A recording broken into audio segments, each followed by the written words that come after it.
If you are looking for quality insurance protection from a reliable company, sold by professionals in communities like yours, that's what you'll get from Buckeye Insurance Group. Buckeye Insurance Group, insuring the heartland. To find your local Buckeye agent, visit buckeye-ins.com.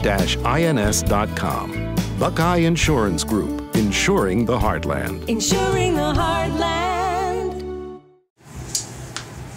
Another edition of First Person brought to you by the Buckeye Insurance Group in Piqua and the Coberman Dickerson Agency representing Buckeye in Troy, Piqua, Covington, and St. Paris from Troy High School this week. Our first edition of 2013 with Tim Miller, the head basketball coach of the Trojans. Thank you for taking the time. Sure. Busy time of the year. Busy time. Frustrating time for you because as we sit here and talk, you're 2-12. I know that is not the goal of your team and your staff this year. On the other hand, as we've seen so many times through the first 5 weeks of this season, frustrating for the fact of being ahead, being young, not being able to close out so many finishes this year. Talk a little bit about your start and how you've gotten through that. Well, you know, with the vast number of seniors we had last year, we had Tyler Miller coming back as our only starter from last year. Yep. Dylan Cascaden got some sparing moments as a junior last year on the varsity team. And then everybody else was a JV player or Jalen who moved in. So, summer ball, we didn't have Trey Hudson with us. He was living in Columbus with his mother at that point. Obviously, we didn't have Jalen because he hadn't been cleared from the state yet at that point. And so we didn't have everybody put in a full summer to develop that nucleus that you normally would like to have had coming into the season. So we've been trying to find it on the fly. You said something 5 years ago, and you and I have known each other about that long. The first interview I ever did with you, you said something that I never forgot, and that was, I think I asked you the question about goals as a new basketball coach, or records and things like that, typical questions, and you said, no, don't get it. No, we got to learn to do things right. We have to learn to do it do things right in the locker room, on the court, in the classroom, in the community to represent Troy basketball, the record, and everything will take care of itself. Right. I thought it was a great answer, and frankly, you've done that because 2-12, Tim, comes on the heels of 3 seasons in a row when you won 15, 16 games and were district finalist at UD Arena. Right. Talk a little bit about that 5 years and doing things right here at Troy. Well, you know, this first couple of years, I thought our kids tried to buy into what we were doing about as far as doing the right things, being good citizens, being good members of, you know, their classrooms.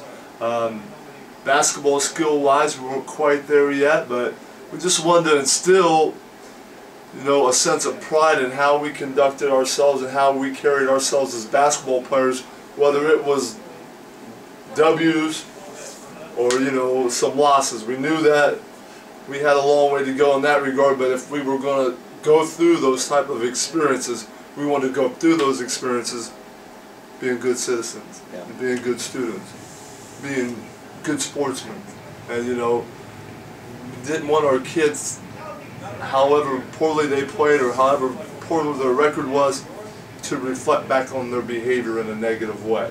So, you know, those are the type of things we wanted to try to instill. We knew we had some lean times ahead, but we still wanted to be able to do things the right way, even though it wasn't going to always show up in W's. You know, we wanted to be good citizens out there, even though we may not be having W's. And just, you know, kind of perpetuated it from there, and it came to the point where it was just a part of what was expected from the next group. My guest this week, Tim Miller, one of the most competitive high school coaches in the area and also one of the most successful here in the last 3 years at Troy. We mentioned his record, and we're going to come back here after the break and talk about a win that he had recently, his last Friday night, one of the most competitive wins this program has had in many, many years. That and more after these messages from Buckeye Insurance and the Coberman Dickerson Agency here in Troy, Piqua, Covington, and St. Paris. Stay tuned. The Coberman Dickerson Agency, with offices in Troy, Piqua, and Covington, is pleased to be the sponsoring Buckeye Insurance Group agent for this first-person interview. For farm, auto, and homeowner insurance, Coberman Dickerson is one of the area's fastest-growing Buckeye providers. with a history of service and competitive rates. And we're also an outstanding source of coverage for families with young drivers. For farm, auto, and home policies, call the Coverman Dickerson Agency, proud to represent Buckeye Insurance Group. Tim Miller, our coach again from Troy High School this week. I mentioned before the break a game that you won for your second win of the season the other night up at Piqua, characterized by being down, I think 62-48, 2 minutes into the fourth quarter. Called a timeout. During that time, you guys ignited in the huddle, went on a 16-2 run, tied it at 64, and then ran through Piqua in very impressive fashion in the overtime period, an 18-7 over that period of 4 minutes.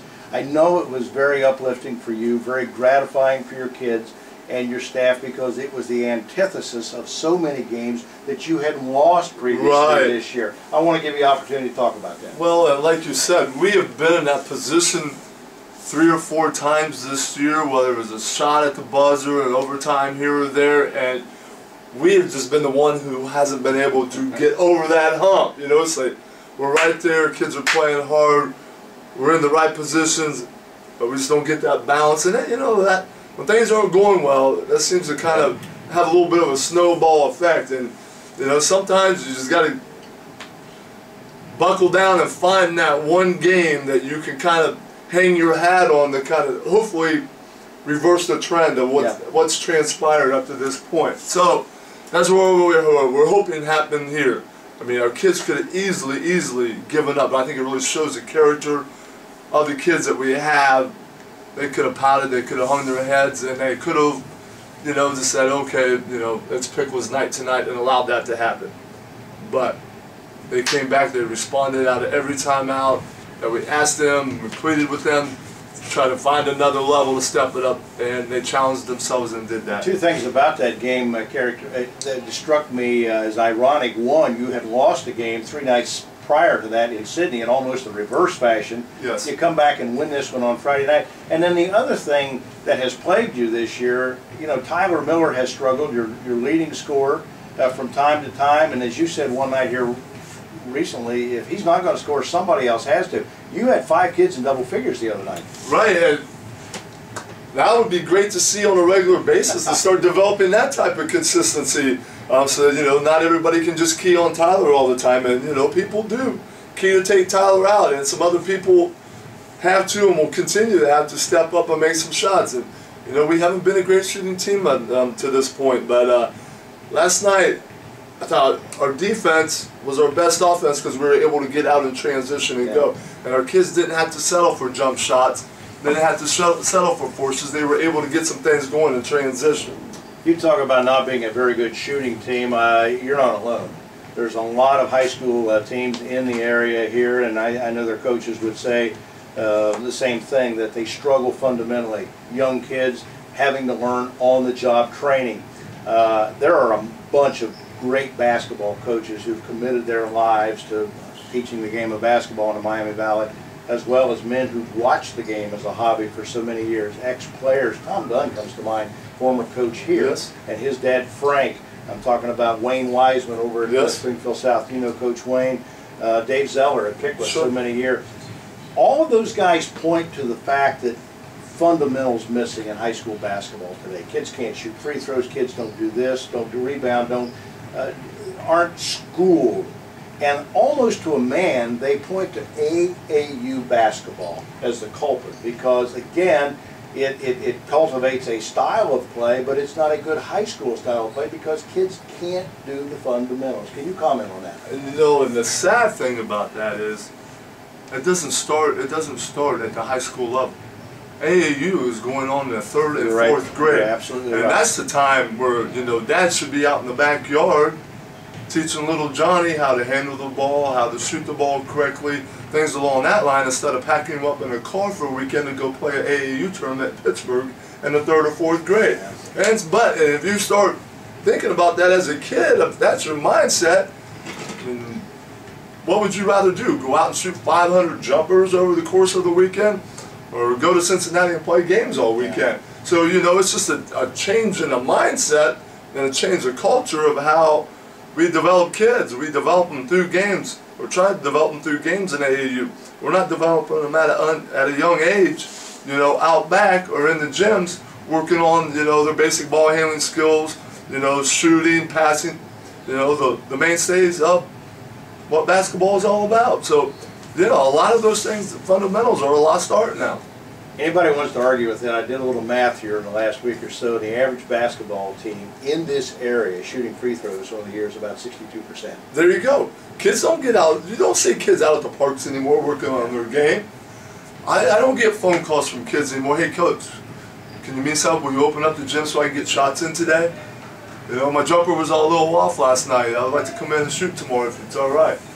You wouldn't bet on Tom Dunn shooting 62% today, would you? No, he could still probably go out and shoot 90% from the free throw line. But, you know, stop and ask him how it all got done. And it got done through hard work and a lot of that on his own, developing his game. A lot of hard work here in Troy, and I know you're responsible for that. You had a great 5 years here, and we appreciate the time. It's always fun to sit down and talk with you. As I mean it, one of the most competitive guys that we see week in, week out, and his kids reflect it. They play like that, even being 2 and 12. You got 8 more games coming up here. Right. I know you're going to build on the future with those 8 games. Oh yeah, we're going to keep hammering as hard as we can hammer here down the stretch. So there's still a lot of basketball to be played. Tim Miller, our guest this week. Thanks, Tim. Appreciate your time. You bet. Appreciate it.